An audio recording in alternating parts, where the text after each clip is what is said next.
In Islam, we have five pillars. Those are the basic tenets and beliefs that every Muslim follows, and they are. I will talk about them, say the name of it, and then give a little context of each of them. So for the five pillars, there's the first of all is praying.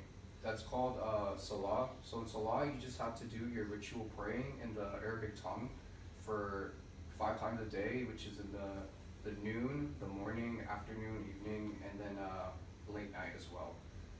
And then next comes fasting, which is called Saum. So in that, you just have to fast in the month of Ramadan every year for 30 days. It's only compulsory among some people. If you're an adult, it's compulsory, but if you have a sickness or illness or traveling, you're obligated to put it off to a later date. The next one is which is giving charity, zakah. You have to give 1.5% of your income every year, but it's only obligatory on people who make a certain threshold.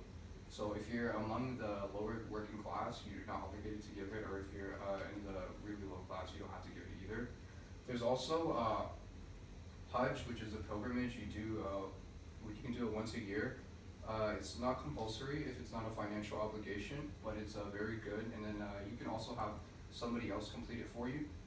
And then the last of that is Shahada, which is you need to make intention often about that you are a Muslim, and it's the recitation of Arabic so that you declare that you are. So now that I talk about that, I'll just talk a little bit about the different cultures and then the visual, just give y'all like a visual aid to give y'all a better understanding. So Islam is a global religion.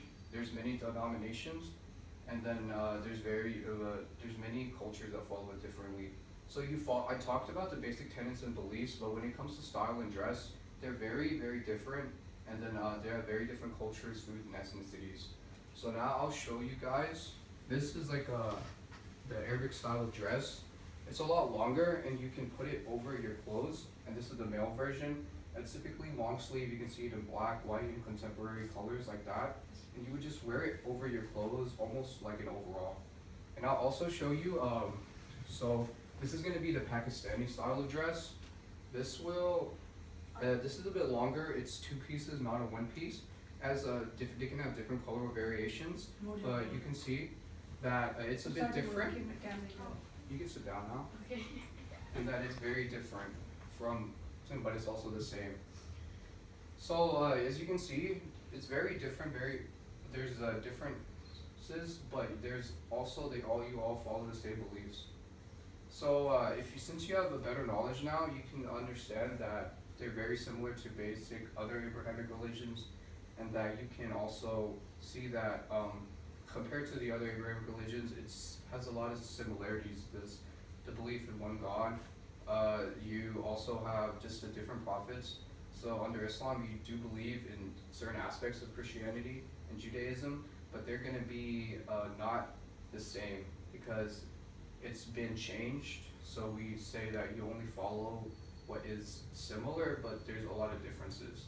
And you still have to be accepting because under Islam, there has been approximately 124,000 prophets sent. So there's many different ones, and you have to be respecting of any religion, any denomination, because it's going to have some truth of it. Next, I'll talk about just a little bit about just cultural aspects. So under Islam, we follow two things, the Quran and the Sunnah, and in that, they're just two books. So the books we follow is called the Hadith, which are gonna show how to live, the character, and then just what you're going to do in every kind of situation and context. So if you follow those, you'll be able to have a good and prosperous life.